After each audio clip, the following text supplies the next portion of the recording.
বাড়িতে এসে স্ত্রীর সঙ্গে যখন দেখা করলেন, স্ত্রীর সমস্ত ঘটনা খুলে বললেন। এই কথা শুনে সাইদ ইবনে আব্দুর রহমান তার মনটা খারাপ। এমন কাজ কেউ করতে পারে নাকি? তিনি নবীজির কাছে চলে গেলেন, সব কথা খুলে বললেন, ইয়া রাসূলুল্লাহ, যাকে দায়িত্ব দেওয়া হয়েছিল সালাবা, সে তো আমার স্ত্রীর সঙ্গে এমন আচরণ করেছে, ধৃষ্টতা দেখিয়েছে। নবীজি রাগান্বিত হলেন। আহারি আমার নবীজি বলতেছেন সাহাবায়ে কেরামকে, শুনে রাখো, দেখো তো সালাবা কোথায় আছে, খুঁজে আনো, তাকে আমার সামনে হাজির করো। সবাই খুঁজতেছে, কেউ পায় না। কারণ সালাবা রাদিয়াল্লাহু তাআলা এতই লজ্জিত হয়েছেন, কাউকে তিনি এই মুখ আর দেখাবেন না। কারণ তিনি ভাবতেছেন, আরে আমার মতো একজন নবীর সাহাবী, আমার দ্বারা এমন ভুল হয়ে গেল, আমি কিভাবে ক্ষমা পাবো? কিভাবে, কোথায় গেলে আমি আল্লাহর কাছে এই ক্ষমা পাবো?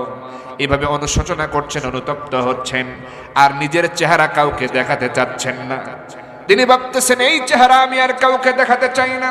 যতক্ষণ পর্যন্ত আমি জানতে না পারবো আমার ক্ষমা হয়েছে, ততক্ষণ পর্যন্ত আমি সালাবা এই চেহারা আমি মদিনার কাউকে দেখাতে চাই না।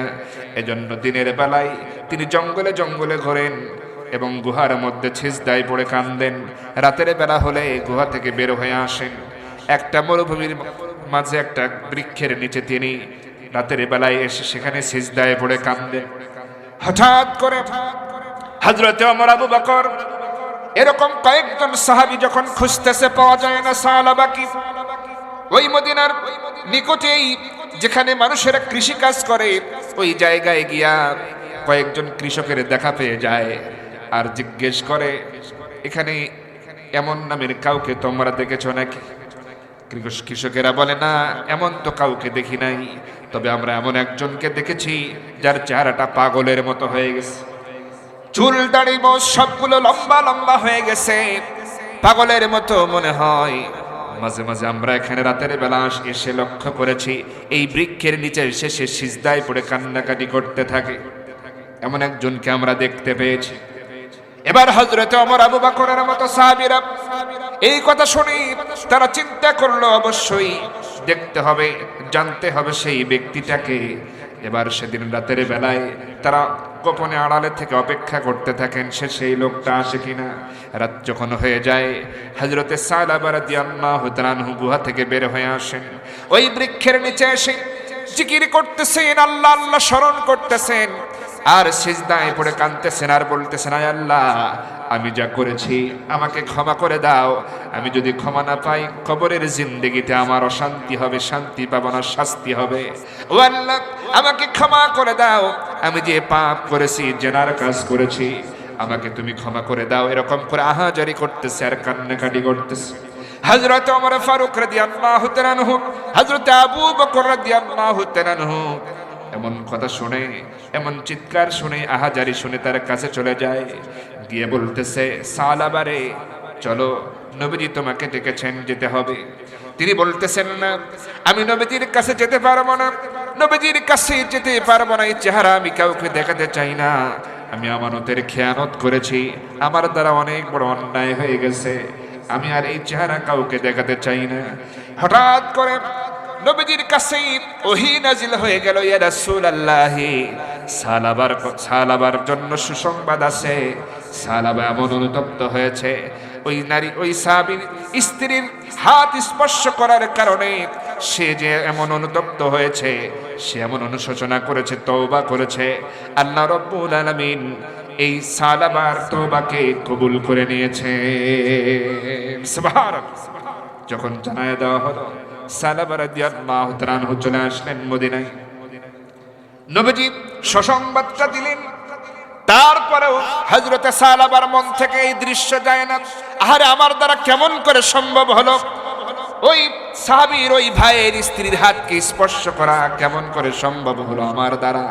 কিছুতেই মেনে নিতে পারছেন না। যদিও তার ব্যাপারে সুসংবাদ, ক্ষমা করা হয়েছে, নিজেকে মানাতে পারতেছেন না।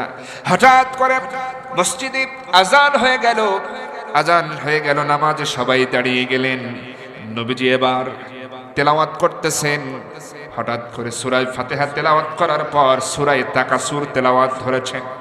এক একটা আয়াত তেলাওয়াত করেন, হযরতে সালাবা চিৎকার করে ওঠেন, এক একটা আয়াত তেলাওয়াত করেন, হযরতে সালাবা চিৎকার করে ওঠেন। যখন নবীজি বলছেন হাত্তা যুরতুমুল মাকাবির, এই আয়াতটা যখন পড়েছেন, তেলাওয়াত করেছেন, এই আয়াতটা শোনার মাত্রই হযরতে সালাবা এমন একটা জোরে চিৎকার করেছেন, এক চিৎকারে তিনি বেহুশ হয়ে জমিনে পড়ে গেছেন। নামাজটা সমাপ্ত হওয়ার পর নবীজি বললেন, দেখো তো মনে হয় সালাবা চিৎকার করেছে। সাহাবায়ে কেরাম দেখলেন, চতুর্দিকে ঘিরে ধরলেন, হ্যাঁ সালাবাই তো। সাহাবা এমন করে চিৎকার করতেছিল, আহারে তার মনের অনুশোচনা এখনো কাটে নাই, যায় নাই। আহারে নবীজি বললেন, তার চেহারা একটু পানি ছিটে দাও। সবাই পানি এনে তার চেহারায় পানি ছিটে দেওয়া শুরু করে দিল। কিন্তু দেখা গেল তার চেহারায় পানি ছিটে দেওয়ার পরেও তার হুঁশ নাই, জ্ঞান ফেরে না। একজন সাহাবী বোঝার চেষ্টা করলেন আসলে সে বেঁচে আছে নাকি মরে গেছে, একটু নিশ্চিত হওয়া দরকার। যখন তার নাকের কাছে দুইটা আঙ্গুলি ধরে এবং বিভিন্নভাবে পরীক্ষা করার জন্য চেষ্টা চালায়, দেখে যে সালাবা আর দুনিয়ায় বেঁচে নাই, সালাবা আল্লাহর ডাকে পরপারে চলে গেছে। আল্লাহু আকবার। চিন্তা করেন, সামান্য হাত স্পর্শ করার কারণে তার কি অনুশোচনা। হারে এই অবস্থায় যদি আমি বিদায় হই, মারা যাই, একেবারে প্রথম কবরেই তো ধরা খেয়ে যাব, কবর থেকে আমার শাস্তি শুরু হয়ে যাবে। আমি কি কাজটা করেছি, আমার দ্বারা কেমনে সম্ভব হলো, আমি একজন নবীর সাহাবী। চিন্তা করেন, এখানে যারা আমরা আছি, বিশেষ করে যুবক ভাইরা, কত যুবতীর হাত ধরতেছেন, কথা বলেন ঠিক কিনা? কত নারীর হাত ধরতেছে না যুবকেরা? যুবকেরাও ধরে, যুবতীরাও ধরে। এমন প্রেম করে আঠার মতো, একেবারে একজন আরেকজন ছাড়া বাঁচবেই না। হাতে হাত, কাঁধে কাঁধ দিয়ে তারা রিকশায় চড়ে ঘোরাফেরা করে।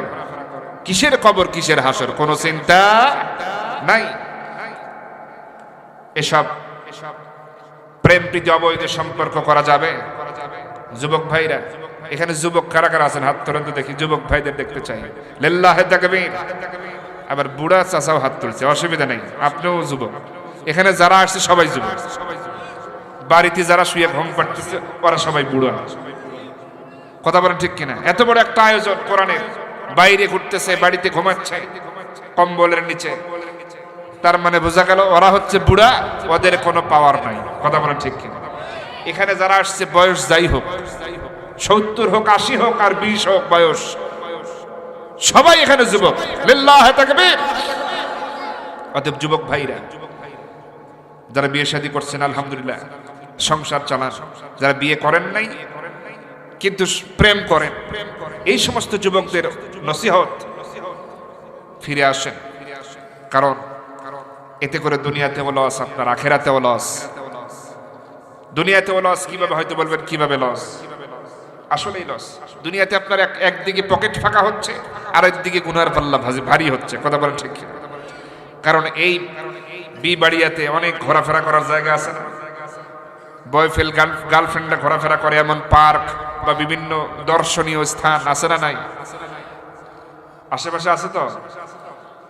আচ্ছা, আপনি যুবক ভাই যখন আপনার বান্ধবীকে নিয়ে ওই যে রিক্সায় চলে যান, রিক্সা ভাড়া বান্ধবী দেয় না, আপনার দেওয়া লাগে? আপনারই দেওয়া লাগে। হোটেলে খাবার খাবেন, বান্ধবী বিল দেয় না, বিল আপনারই দেওয়া লাগে। মার্কেটে যাবেন, হাজার হাজার টাকার মার্কেট করবেন, পকেট থেকে আপনারই ফাঁকা হবে। অতএব এই যে পকেটও ফাঁকা হচ্ছে, আপনার পাপের বোঝাও আস্তে আস্তে কি হচ্ছে? ভারী হচ্ছে। এত কিছু করেন, আর যুবকদের দোষ দিবই বা কিভাবে? ওই যে বললাম, ইসলামের বিধিবিধানগুলো, কোনটাতে পাপ, কোনটাতে সওয়াব, কোনটাতে কোন শাস্তি, কোনটাতে কোন পুরস্কার আল্লাহ রাখছেন, এগুলো তো আমরা তাদের সামনে তুলে ধরতে পারি নাই। বছরে 2-4টা মাহফিল করে কি আর দিন বোঝানো যায়? পরিপূর্ণ দিন বোঝানো সম্ভব? স্কুল কলেজে যারা পড়ে, বই পুস্তক সিলেবাসে যদি তাদের বুঝায়া দেওয়া যেত, তুলে দেওয়া যেত কোরআন সুন্নাহ এই বিধিবিধানগুলো, তাহলে অবশ্যই আমার যুবকেরা হযরত ইউসুফ আলাইহিস সালামের মতো চরিত্রবান হতো। কথা বলে ঠিক কিনা? আজকে যুবকেরা সমাজে শান্তির জন্য কথা বলে। আমি আশ্চর্য হয়ে গেছি অনেক জায়গায় গিয়ে, যুবকেরা এরকম চিঠি ধরায় দেয়, হুজুর একটু এই ব্যাপারে খুব সুদ চালু আছে এই এলাকায়, সুদের ব্যাপারে একটু আলোচনা করবেন। এই এলাকায় মানে মাদক দ্রব্য নিয়ে একেবারে সয়লাভ হয়ে গেছে, একটু এই ব্যাপারে আলোচনা করবেন কোরআন হাদিস থেকে। এরপরে এরকম অনেক কথা তারা বলে। চিন্তা করেন, যুবকেরা যখন এইগুলো বলতে বলে কোরআনের মাহফিলে, এটা ভালো লাগার বিষয় না? ভালো লাগার বিষয় কি না? সেদিন সিরাজগঞ্জ শহরে আমি যখন গেলাম, একদল যুবক এসে একটা চিঠি ধরিয়ে দিল, সালাম বলে এত সুন্দর আচরণ করলো, একটা চিঠি ধরিয়ে দিল। আমি পড়লাম, সেখানে দেখলাম যে অনেকগুলো বিষয়ে তারা বলেছেন, হুজুর এই বিষয়গুলো এখানে সমস্যা, আপনি একটু কোরআন হাদিস থেকে আলোচনা করবেন। আমি খুশি হলাম। এর মধ্যে আবার তারা একটা বিষয় লিখিল যুবকেরা, সেটা হচ্ছে এই যে সদ্য শহীদ হওয়া প্রিয় ভাই শরীফ ওসমান হাদি, নাম শুনছেন তো? তার ব্যাপারে তার নামটাও লিখে বলতেছে, হুজুর একটু তার ব্যাপারে কিছু কথা বলবেন, তার জন্য দোয়াও করবেন। যখন তার নামটা দেখলাম, হৃদয়ে মনে হচ্ছে যেন কম্পন শুরু হয়ে গেল। আহারে, যুবকেরা তার কথাও স্মরণ রেখেছে। আসলে ওসমান হাদিদের মতো তিনি তো কোনো দলের লোক ছিলেন না, কোনো দলীয় লোক ছিলেন না। ইনকিলাব মঞ্চ নামে একটি মঞ্চ, যিনি তার বক্তব্যই ছিল যে এই ভূখণ্ডে বাংলাদেশে ন্যায় এবং ইনসাফ প্রতিষ্ঠিত হোক, এর পক্ষে তিনি সংগ্রাম করেছেন। কথা বলেন ঠিক কিনা? কোন দলের হয়ে কথা বলেন না।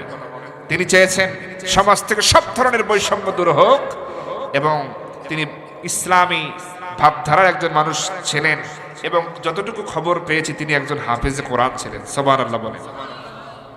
খেয়াল করেন, ভালো মানুষদের জায়গা যদি এই মুসলিম জনপদে না থাকে, প্রকাশ্য দিবালোকে এরকম একটা ইসলামিক মন মাইন্ডের, দেশের স্বাধীনতা সার্বভৌমত্বের অতন্দ্র প্রহরী, কোন অন্যায়ের সাথে তিনি আপোষ করেন নাই, সে যুবক ভাইটিকে গুলি করে হত্যা করা হলো, তার ব্যাপারে বুঝি আমাদের কথা বলার দরকার নাই?